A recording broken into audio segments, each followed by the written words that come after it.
So I'm back at y'all again, and as y'all can see, I'm reading out the butts in the Bible. And as y'all know, I like to bring out facts with proof. And I bought books. I sat back and did research on certain things that I'm bringing out right now. So I'm bringing out this book to y'all. As y'all can see, the ancient Egyptians was black. The daughter of Pharaoh actually rescued Moses from the river and claimed him as an Egyptian, even though he was a Hebrew. He was black, but the Egyptians was also black. So as you can see, Pharaoh's daughter was also black. Let's get to it. Let's read it. Pharaoh's daughter passed Moses off as being black. The Bible refers to the land of Africa founded by Noah's son by two names, the land of Ham and the Egypt. 350 years before Moses' birth in Africa, Egypt was a thriving civilization filled with descendants of Ham and Jacob's Jews. So when they basically saying Jacob's Jews, they mean in Israel, the 12 tribes of Israel. It's not really just Jews, because Jews is just one tribe, the tribe of Judah. Let's get to it though. The Egyptians who occupy Egypt today are actually Arabs who claim Shemitic heritage through Abraham and have no regard to Ham, the founders of ancient Egypt, and much less the black races. So the people that's in Egypt right now, when you go to Cairo, when you look at Egypt today, it's the Arabs. You see nothing but Arab-looking people when you look at Egypt today. They occupying the land right now. So that goes to show you that this word is true. Like, you know what I'm saying? The ancient Egyptians was actually black. The Hebrews and the ancient Egyptians was actually black. But the people that's occupying the land right now are the Arabs. And the Europeans that's helping out the Arabs when it comes to hiding this lie, hiding this truth of who the ancient Hebrews really are. You know what I'm saying? So they're the reason why we really don't know, why the world really don't know who the ancient Hebrews really are. You know what I'm saying? So the Arabs and the Europeans are working together. That goes to show you that Pharaoh's daughter immediately identified this abandoned babe as Hebrew because all Jewish males were circumcised. So all the real Israel, the 12 tribes, they all got circumcised. It was the law. That's how she knew it was a Hebrew. Because by looking at it, she wouldn't be able to really tell for real, because the Hebrews and the Egyptians were both black. You couldn't really tell the difference. The princess drew this Hebrew baby from the Nile and reared him in the palace of the mighty Pharaoh himself as one line for his throne.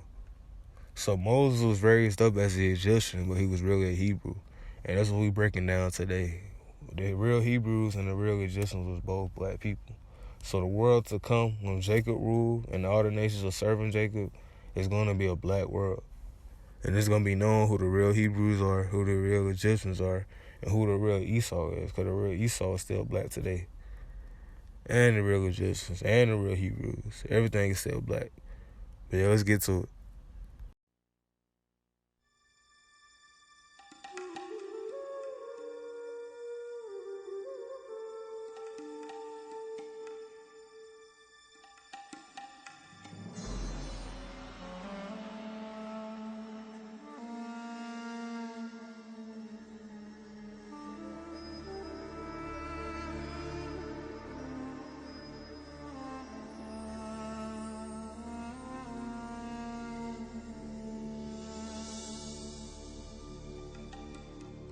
In a land synonymous with ancient mysteries and timeless wonder,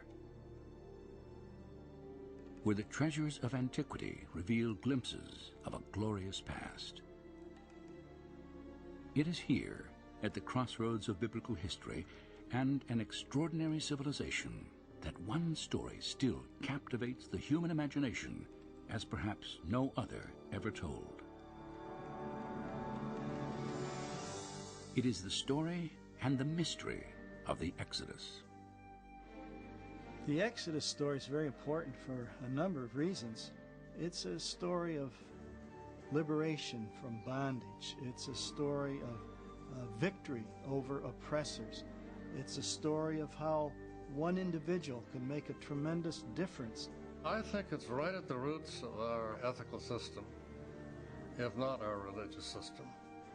The Exodus in Jewish tradition, it's that which defines Israel as a people. God brought them out, made them his own, entered into a covenant relationship with them on Mount Sinai.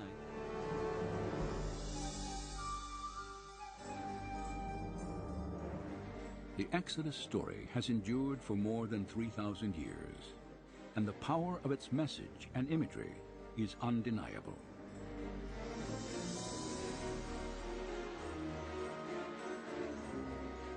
Yet, despite the religious and cultural significance of the Old Testament narrative, doubts about its authenticity have long existed. Scholars generally have rejected the historicity of the Exodus account, and this is because of this lack of direct evidence outside the Bible that would substantiate these events. And this is why you have, in scholarly circles, great skepticism about whether we can ever establish firmly a root of the Exodus, or even that there was an Exodus.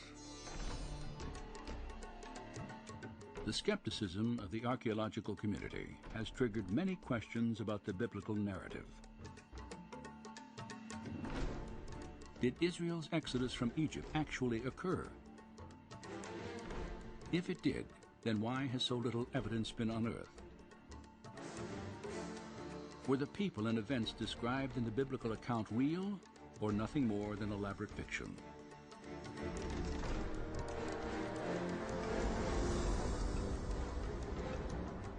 During the next hour, we will travel from the Nile Delta to the depths of the Red Sea to investigate these questions in the light of new evidence and discovery.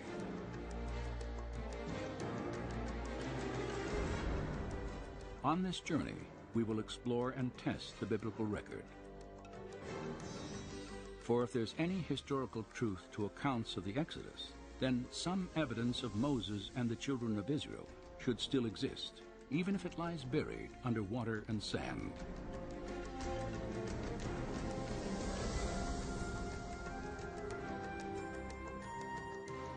Join us now as we probe ancient mysteries to examine the Exodus story against the testimony of science, history, and archaeology.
Now these are the names of the children of Israel, which came into Egypt. Every man in his household came with Jacob: Reuben, Simeon, Levi, and Judah, Issachar, Zebulun, and Benjamin, Dan and Naphtali, Gad and Asher.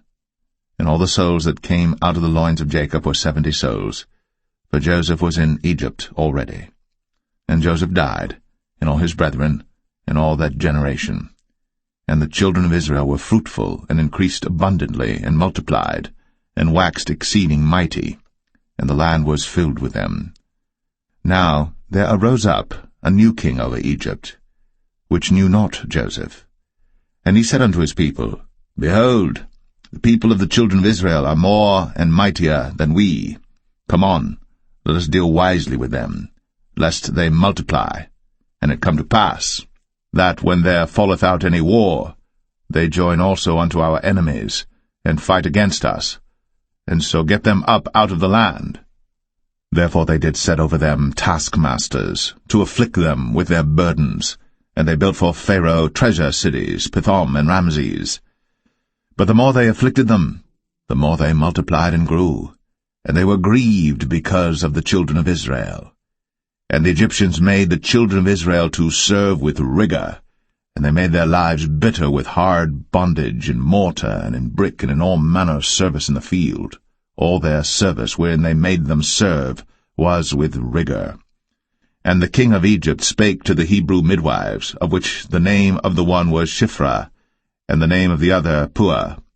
And he said, When ye do the office of a midwife to the Hebrew women, and see them upon the stools, if it be a son, then ye shall kill him, but if it be a daughter, then she shall live. But the midwives feared God, and did not as the king of Egypt commanded them, but saved the men-children alive. And the king of Egypt called for the midwives, and said unto them, Why have ye done this thing, and have saved the men-children alive? And the midwives said unto Pharaoh, Because the Hebrew women are not as the Egyptian women, for they are lively, and are delivered ere the midwives come in unto them.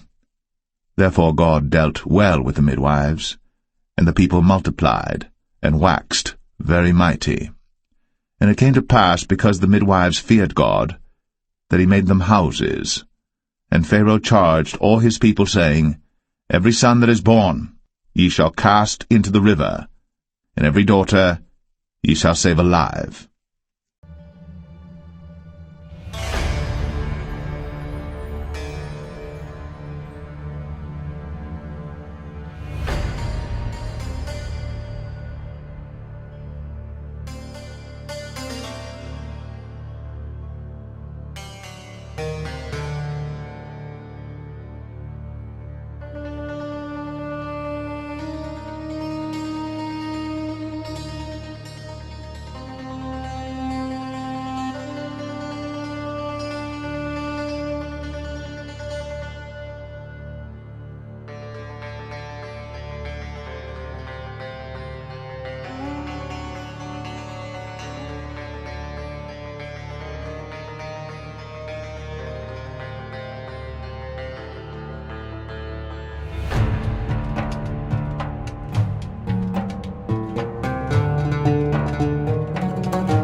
Alright, y'all, so I'm back, and I'm breaking down Prince of Egypt. They already know that the real Hebrews and the real Egyptians were what we call a black people. Like, if you was to go to that side of the world where the real Egypt is located, you would see through the wall graphics and through the graphics that they craved with the images back then, with the rocks and stuff like that, you would see they had black features. That's the reason why they knocked the noses off the Sphinx and stuff like that, because they tried to hide the fact that the true Hebrews and the true Egyptians were black people.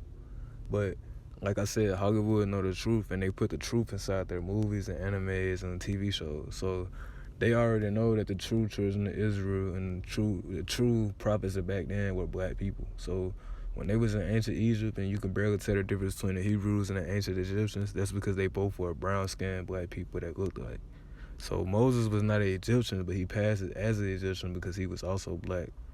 The Hebrews were also a black people too in Egypt. So Egypt is in Africa. The land of Mizraim, the land of Egypt, all that, the land of Ham, that's in Africa. So when people say that the Egyptians and the holy people, the Hebrews, were a light-skinned people, how they portray in the movies today, they actually are lying. But like I said, Hollywood has to put the truth out, so they put the truth out in the movies and the animes and stuff like that, because they know most people are not paying attention to it. But today we're going to actually get into it and show you that Hollywood actually knows that the true Hebrews and Moses back then were black. So yeah, let's get to it.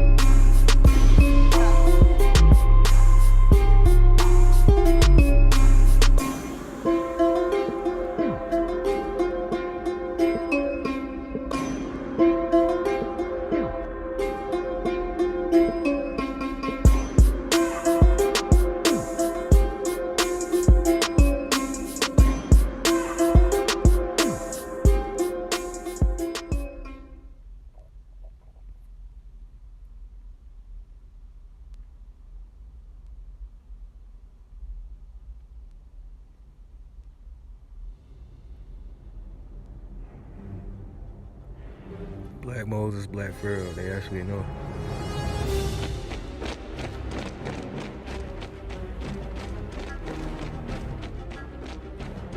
You know, the true biblical people, the true Hebrews were black people. You can't hide in ancient Egypt or past the Egyptians if you was white.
Moses waking up realizing that he was really a Hebrew the whole time.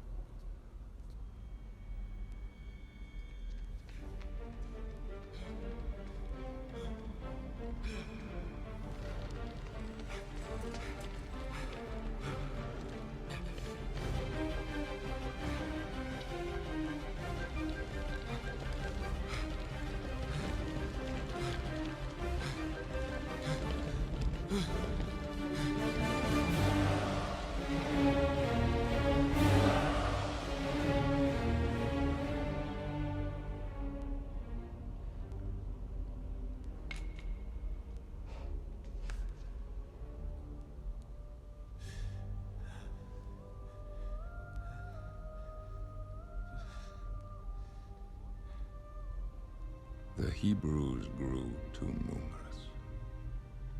They might have risen against us. Father, tell me you didn't do this.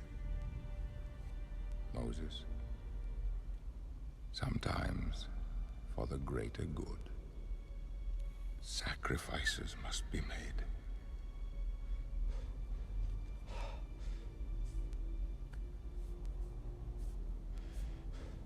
Sacrifices? Oh, my son, they were only slaves.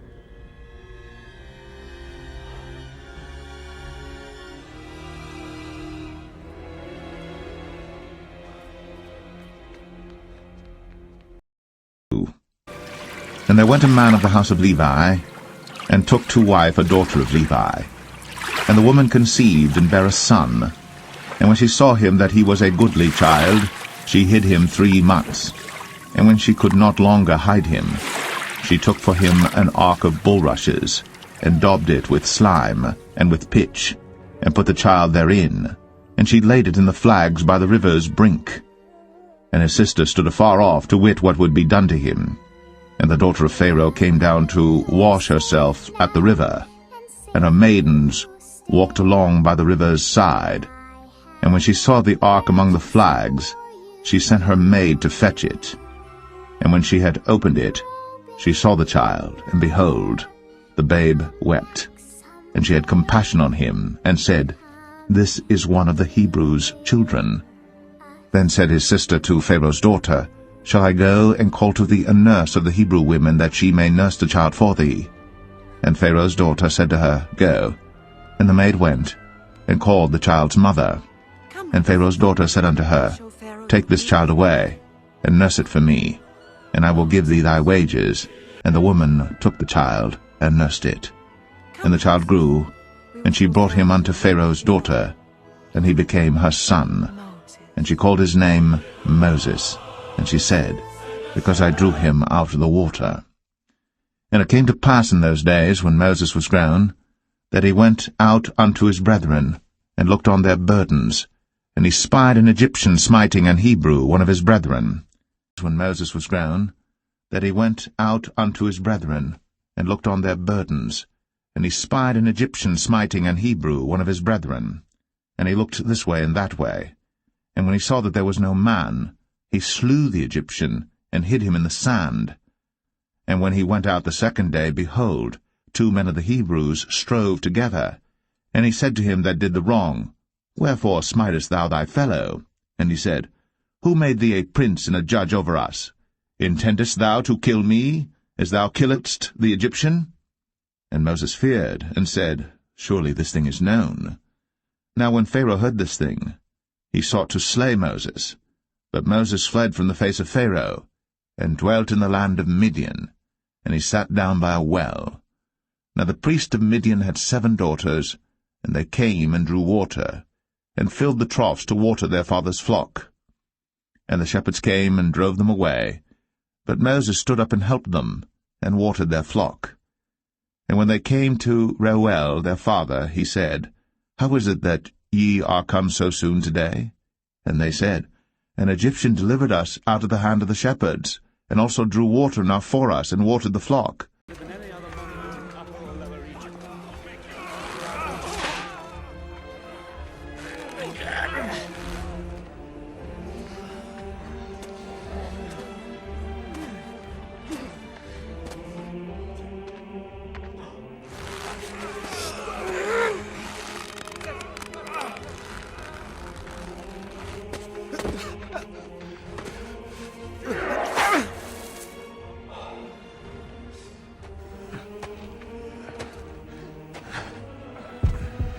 Moses!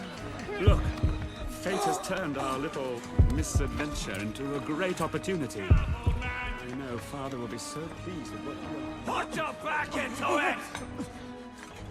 Faster!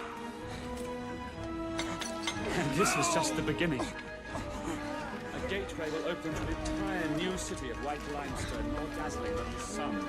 And here, a statue of Hathor, god of the Hurry! 2 great column halls. Stop it! Somebody's got to stop this! There's nothing that we can do.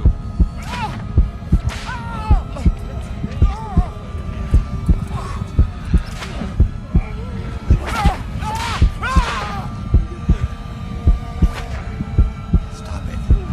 Stop! Stop it! Leave that man alone! Moses!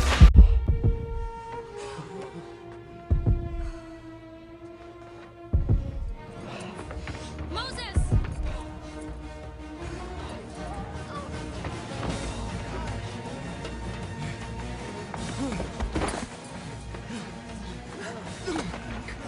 What's going on? Moses!